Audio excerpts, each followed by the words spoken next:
Thanks for having me. You know, this started out as like a polite thanks for having me. You know, it's just a polite thing to say. You know, you go to some crushingly boring dinner. You know, well, thanks for having me, because it's the. But this has turned into a genuine, real thanks for having me. I'm embarrassed. I've never been in South Africa before.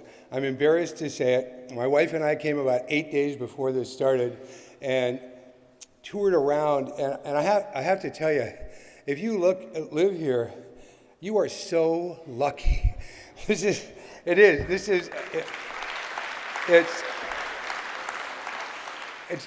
I promise I'm going to come back. If Donald Trump gets elected, I'm going to move here. So anyway, really, seriously, thanks for having me. I talked to Andrew Hewen a couple of months ago about, like, I said, what do you want me to talk about? And he said, well, you know, you kind of started in a small market with a small agency, and you know, you got to be less small, and maybe talk about that journey, because it might be interesting for people in this audience, because if you look at Durban, it's not in the center of the advertising world, and if you look at Miami, Florida, where we started, it's also not in the center of the advertising world. There are no other agencies there. So I think we maybe had something in common. We started as a small agency in a very small market, with small clients, and now we're less small, and we're in 8 or 9 cities around the world, and I'm going to talk a little bit about kind of maybe how we got there and some things we've learned on the way. When I joined Crispin Porter, this is the only job I've ever had in advertising. I was a freelance writer for about 16 years, and my wife got pregnant again and said, you know, maybe you should get a job. So Sam Crispin was a guy who had an agency that I'd done a lot of work with, and he said, come over, be a partner, so I did. And then he left a couple years later, and we had no management, because I was the creative director, and people said, well, you have to have a president, it's an agency. So I became the president. This was my card that says president. No, I'm serious. That was actually my card when I was president. This was our creative department in the early 90s. It was little, but we had very big dreams. And one thing I think that we did early on that made a lot of difference is we created a mission statement. I think mission statements normally are kind of bullshit, but this one worked for us, and it was a very big mission statement. But it helped us a lot, because everything we did, everybody we hired, every decision we made, every client we took, we all ran it through this filter. And I think it enabled us to stay pretty focused. And this is kind of what we try to be, although we changed it from advertising to work, because half of what we do now definitely isn't advertising. So here's some stuff that we've learned along the way that was useful for us. The first thing we learned early on is that pop culture is currency, and particularly if you have relatively small clients, what you really need to do is manipulate pop culture. You need to find out where the brand can fit in pop culture and how the brand can actually move, because pop culture always wants to change. So we learned that. This is a lesson that we learned. We created a brand which was sort of an anti-teen smoking brand called Truth. And I hate to talk about creative, so I'm just going to show a bunch of work. So imagine you're a 14-year-old kid and you go to the movies, and this is what you see. But with sound. What if there was a deadly, toxic substance harvested by man? 42-year-old male found down. Mangita open barrel. Capable of killing thousands of people in a single day. In the last 24 hours, about 8,000 people just got 6 feet shorter. What if someone manufactured this substance in massive quantities? She's seizing. Let's move him now. And a select group of people knew about it. A whole lot of people are dying. A lot of the people are making money off of it. Then what if the knowledge began to leak out? Someone's gone public. Get creative with it. Mr. Senator, there's no conclusive evidence. I have the death toll figures right here. Would anyone believe it? Just don't wipe out a population the size of Manhattan and wake up and play golf the next day. Watch me. I'm not gonna stick around and become the spike on somebody's bar graph. Dude, you watch way too many movies. This is not a movie.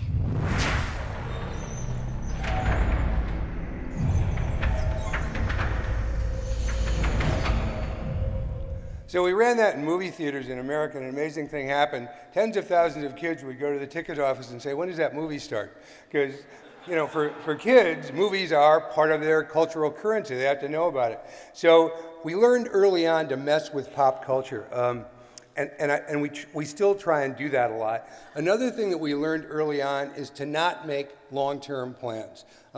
One of the things that the internet has done, in my opinion, for advertising is it's allowed you to throw up a bunch of stuff and see what sticks, because nobody really knows. This is a thing that we did for Burger King a long, long time ago. It was called Subservient Chicken. You go online, the chicken would do things, and it just exploded. It got 400 million hits in a couple of weeks. It would never happen now, but we were lucky it was at the right time. And so we thought, okay, there's something about this weird guy in this chicken outfit that people seem to like. So we scrapped everything else we were doing for them, and we started to make commercials like this one. TC, aka Tender Crisp. Spicy, aka Spicy Tender Crisp. The Golden Bird TC versus the Red Hot Spicy. Está rojo de caliente. 2 chickens, 1 quest. Burger King presents the Chicken Sandwich World Championship. See who wins free on DirecTV. Tender Crisp, Spicy Tender Crisp. Decide which one's best at Burger King now. So we actually had that fight on DirecTV, and hundreds of thousands of people. We actually tried to get Las Vegas to take bets on it, but Las Vegas is too smart for that. So, and it was kind of funny because when we started running this stuff, somebody wrote to the Wall Street Journal and said, well, this is cruelty to chickens. So we had a little disclaimer there that says, like, these are guys with chicken outfits. Another thing we learned from this campaign is that everything is global. With the internet, everything is global. And a weird thing happened. This particular phenomenon caught on in certain places. It became like huge in like Spain and Brazil and some other countries. So we use that. So this is a spot that we made for a sandwich that was sort of spicy and hot in Spain. Pollo. Un poco dulce. Un poco no tan dulce.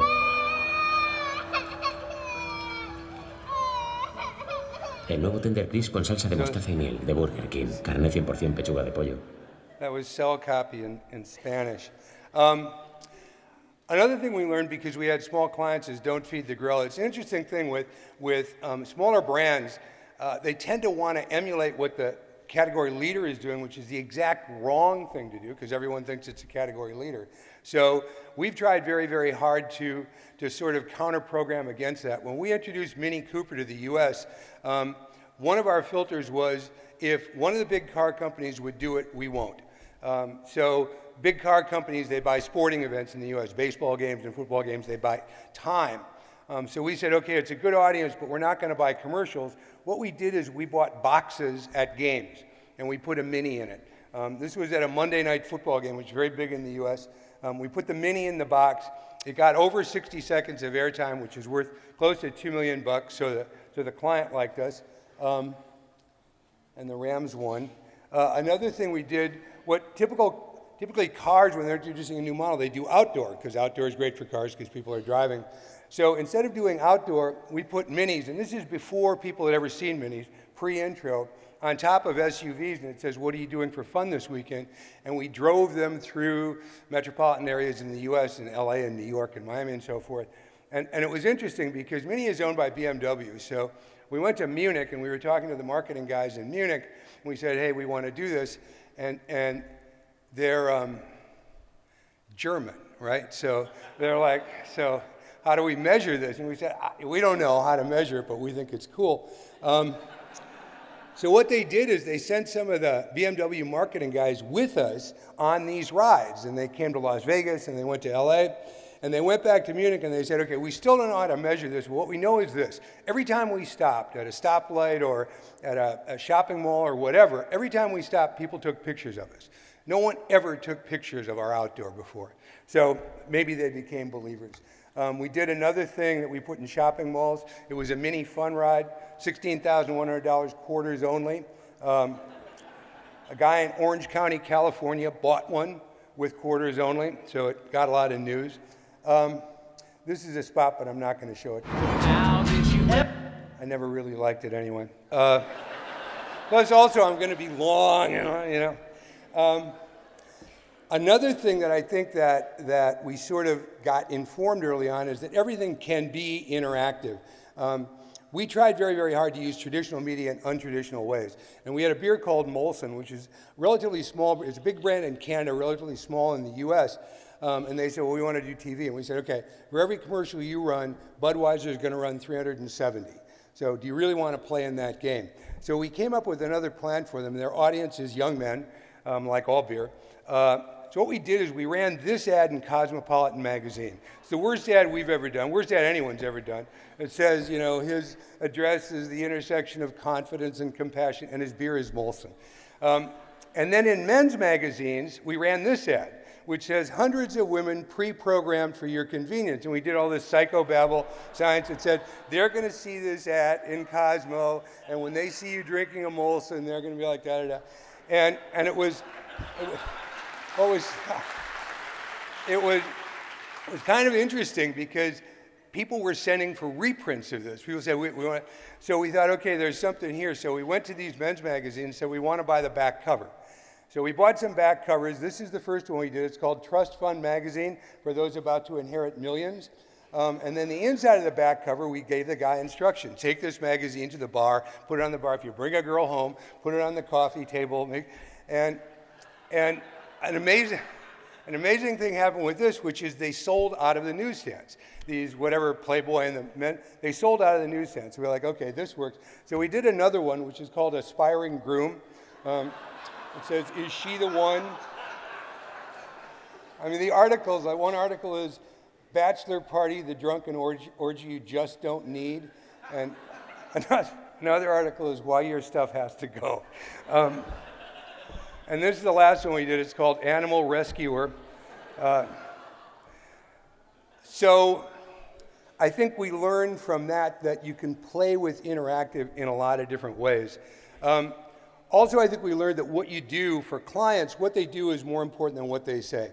So we spend a lot of time working with our clients and trying to solve their business problems. And one of our clients is Best Buy. Do you have Best Buy here? I don't know if you have anyone. It's a huge appliance store. And they sell TV sets and stuff. And one of the issues they have is people are reluctant to buy new technology because something newer is going to come along. So we worked with them and we created this buyback program that if you bought something when the new thing comes, anyway, this is the spot we did. It is the newest. Even newer. Everything else is obsolete. I just bought this one!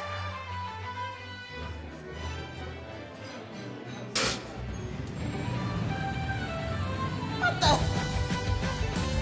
3D. Oh, wait. Oh, 4D TV? Stupid. You got the wrong TV, silly head. The new buyback program. You buy it now, we buy it back when the new thing comes out. So that's been really successful, and that probably you know about Super Bowl. You know, Super Bowl people make big deal Super. So this is what that commercial looks like on the Super Bowl. Welcome to 4G. Don't touch my hand, man. All right. This is the new version. This is the 5G. No, now it's 4G. It's just 5G. So Okay, now it's 5G. This is 5G, I think. It's a 5G. What you talking about? Just a 5G. Just I'm say a getting 5. Just pretty say damn 5G. All aboard the 5G train. How many bloody G's are there? I'll take it from here. Okay. All right, we're gonna lose Ozzy. Bring in the new one. Marker. Ozzy's in the background, guys. What? He's in the background. Is this the way out? The new buyback program. You buy it now, we buy it back when it's time to upgrade. It's Bieber, 6G Fever. What's a 6G? What the f***'s a Bieber? I don't know, kind of looks like a girl.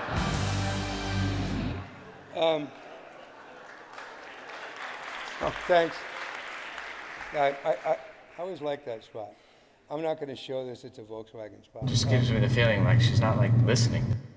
I'm going to show this. This is as we've gotten bigger. This is another thing we've learned is that almost all the time local advertising is better than global advertising because there are so many cultural differences. But once in a while, you can find a global truth, and they're really gold. When we were introducing a new Microsoft phone, Windows Phone, we went to about 22 countries and talked to people about cell phone culture. And it was astonishing because all the planners came back and said, everyone says the same thing. There's one particular aspect of mobile phone culture that appears to be universal. So this is the spot we made to introduce Windows Phone all over the world.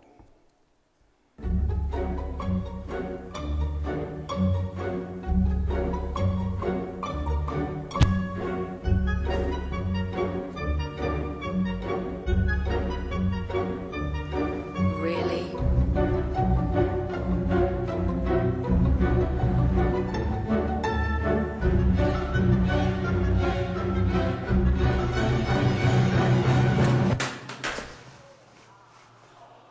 Really?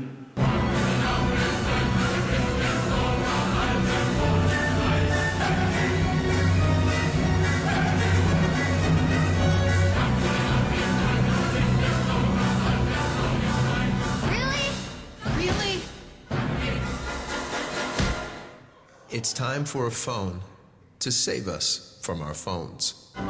New Windows Phone, designed to get you in and out and back to life.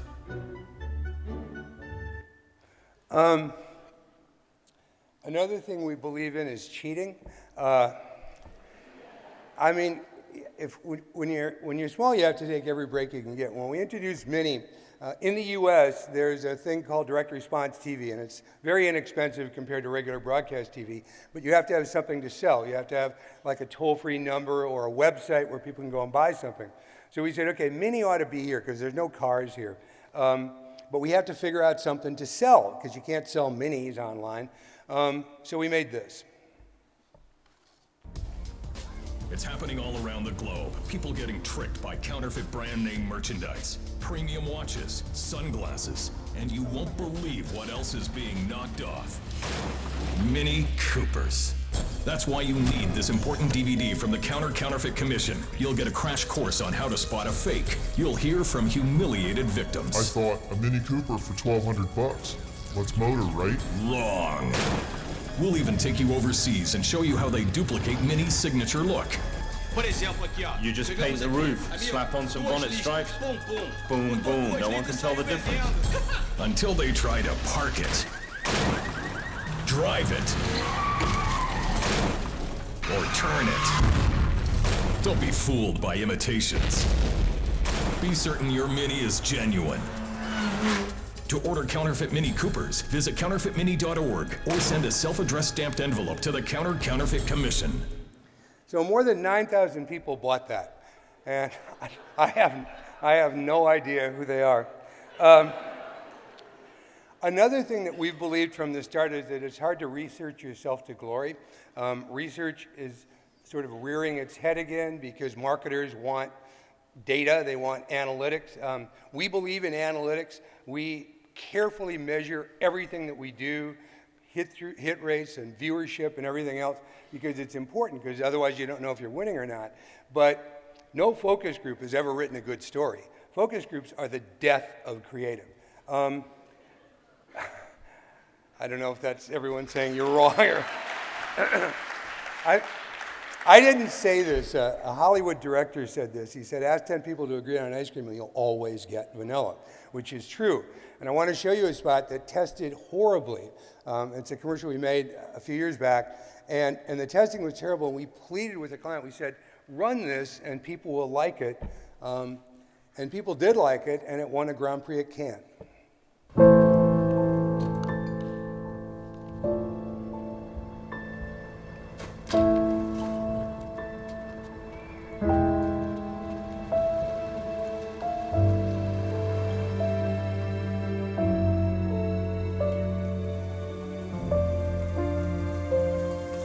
Many of you feel bad for this lamp. That is because you're crazy. It has no feelings, and the new one is much better.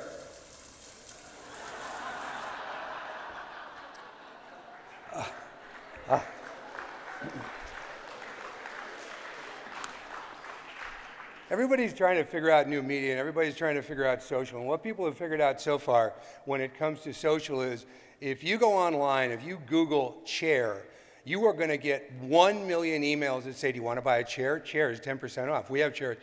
And that's how people are using the internet, how they're using social media. We're not really buying that. We believe there are smarter ways to do it. And I want to show you some work we're doing in the UK. It's for a client called Paddy Power, which is a betting site. You can bet on sporting events or whatever. They're illegal in the US. I don't know if they're legal here, but they're legal in the UK and everywhere in Europe. And what we've done with them, they're a very edgy brand. Their audience is guys drinking beer in a pub. And they want to be a little bit controversial. But it's hard for a brand to initiate a controversial conversation. So what we do is we take all the tweets they get. They have a very robust social network. We take all the tweets, and when someone tweets something that's controversial, we answer it. So we're not starting the conversation, we're just a part of the conversation. So this is about what we did for a horse race, betting on a horse race in England. It was right after Ascot. Do people here know what chavs are? Chavs, probably, it's just kind of a derogatory term. Anyway, this is the spot that we made. Dan Collins wrote on the Paddy Power Facebook wall, hope the Chavs don't ruin Cheltenham like they did Ascot. We hear you, Dan. We'll sort them out veterinary style. Look at this guy. Bit of a tool. One shot and he's down. For Jazzlers, no! Down they go. Goodbye. And this filth bag needs sorting out. Look at him. Oh, no, it's all right. There's always some collateral. No, down you go, my orange friend. Bang, bang, dead. They're not quite dead, tranquilized. The coast is clear, Dan. You can enjoy a chav-free Cheltenham, courtesy of Paddy Power, the classy mobile app for civilized people and the Irish. We hear you, Dan Collins. Their tagline is for civilized people and the Irish. They're Irish, so I think, I'll show you one other spot we did when we were introducing Paddy Power into Italy, and the big news in Italy was that the football matches were being fixed, that the fixers were fixing them, so nobody wanted to bet on them because they thought the fixers were there. So this initially ran in Italian in Italy, and then we put it online. It only ran for 1 day in Italy, which, like, you'll see why. But it's been pretty massive online. Marco Manis wrote on the Paddy Power Facebook page, betting on Italian football, only if a miracle heals it. Well, we hear you, Marco, and we've been praying for you. And our prayers have been heard. The crippled, miraculously healed. Empty stadiums? Not anymore. And the match fixers? Out of the temple. Bet on resurrected football at paddypower.it, the new online and mobile betting service. We hear you, Marco.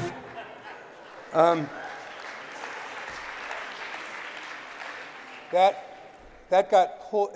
That created some controversy, and so it got pulled right away. But it was very, very huge online in English, which is where we wanted. I mean, like the Pope lives in Italy. So another thing that we believe very strongly in, and it's kind of really changing the way we do business, is to get closer to the product. For almost every category, with maybe the exception of like spirits or fragrances or some fashion, the product is a much more fundamental part of the brand than any. I mean, when we were doing Mini, we did good Mini advertising, but the Mini is much cooler than the advertising.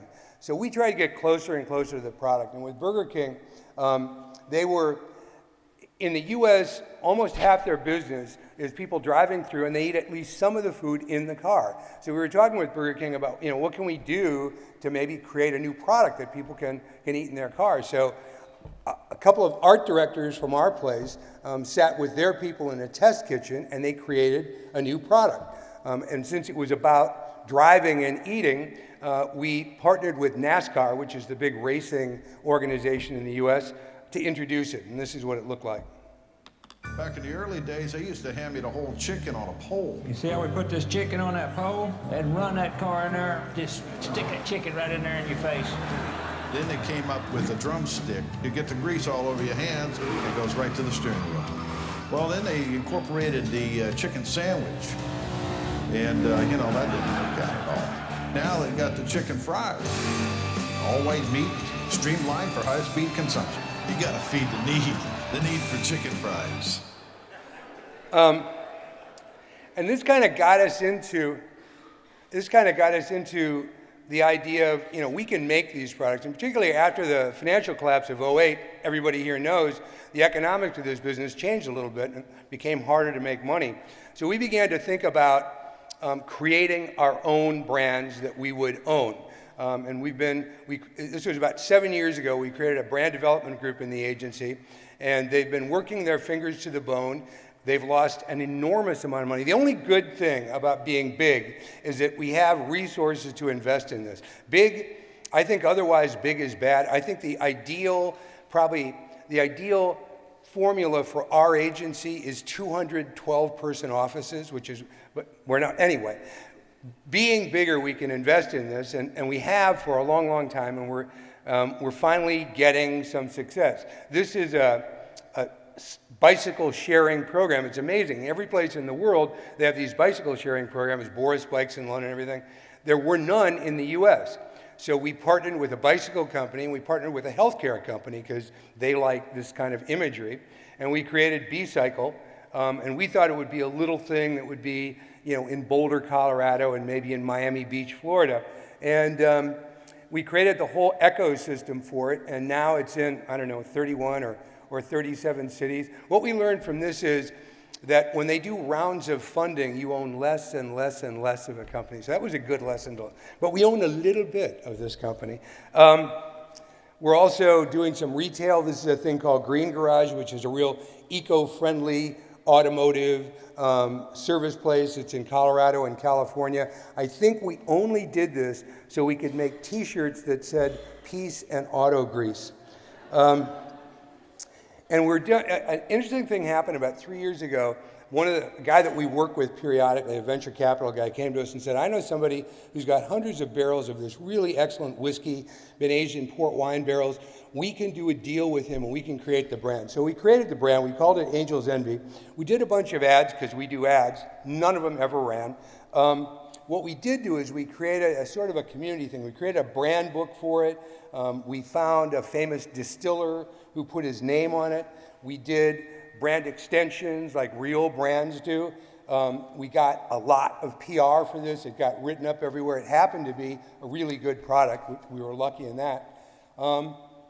And in March, we sold it to Bacardi for a lot of money. So we realized, okay, maybe this is a good idea. So now we're doing a rum, which is based on sort of a Hemingway story. The bottle is shaped like a canteen from World War II. We do these special bottles with compasses on the top. We did a bunch of ads, never ran. We do a lot of point of purchase because that actually does happen. We have that one glass, which is pretty cool. It's a quote from Hemingway. It says, write drunk, edit sober, which I kind of like.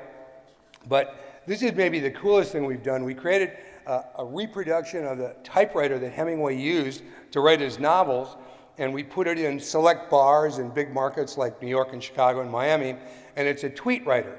And when you order a Pilar rum, you can tweet your friends on Hemingway's typewriter.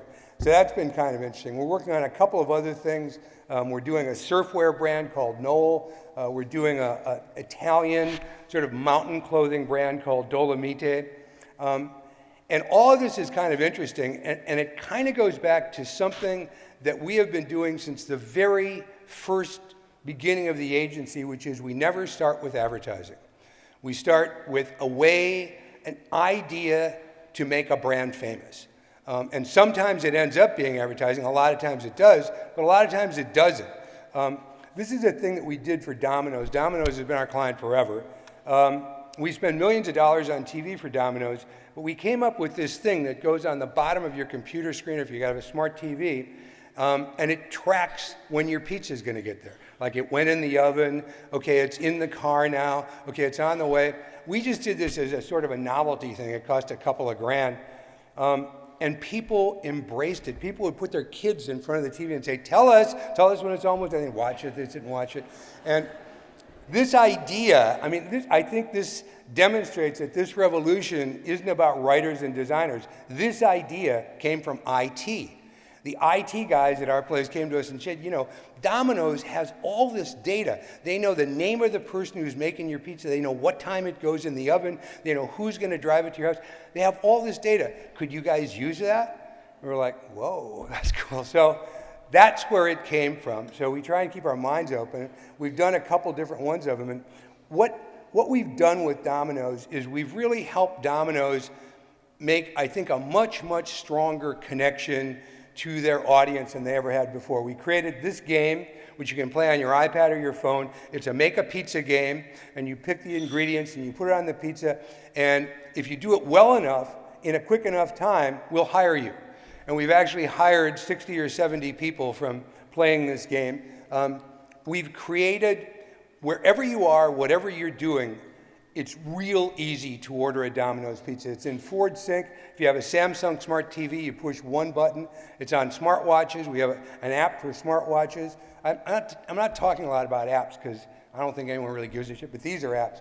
You can tweet, you can text. We have a voice ordering thing, which I always thought, okay, we have a voice ordering thing, so you pick up the phone and order a pizza, which is what people did in 1958, but they seem to like it. And in fact, Domino's is now regarded as a high-tech company. This is an article from a couple months ago from Fast Company magazine saying how Domino's, this pizza company, what they really said is this is a tech company disguised as a marketing company disguised as a pizza company. And this we just did. It's a little icon, an emoji. Once you're registered with Domino's, all you have to do is touch this, and in half an hour you'll have your pizza. It's a tiny little idea, but it got a titanium at Cannes a couple of months ago. I'm sure that there are people here who made spectacular TV commercials who say, what? But it did. What can I tell you? And I don't blame you, I would too.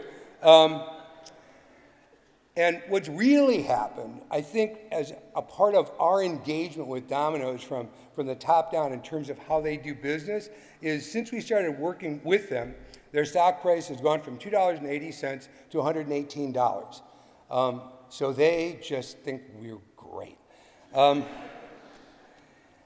I want to mention this too, because when you're in a small market, typically you have budget problems, and we don't allow the money excuse at our place.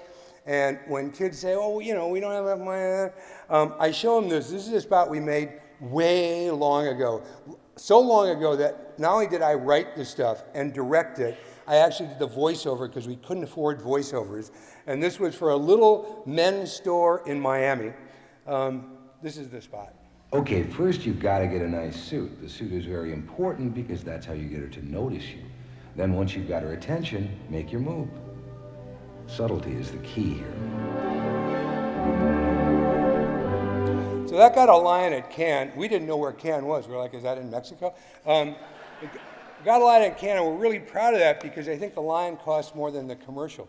The other thing I've learned, or remembered, probably not learned, but recalled over the last 3 days of judging film and radio and looking at a lot of director's cuts, is that everything is too long. So, the end. Thanks.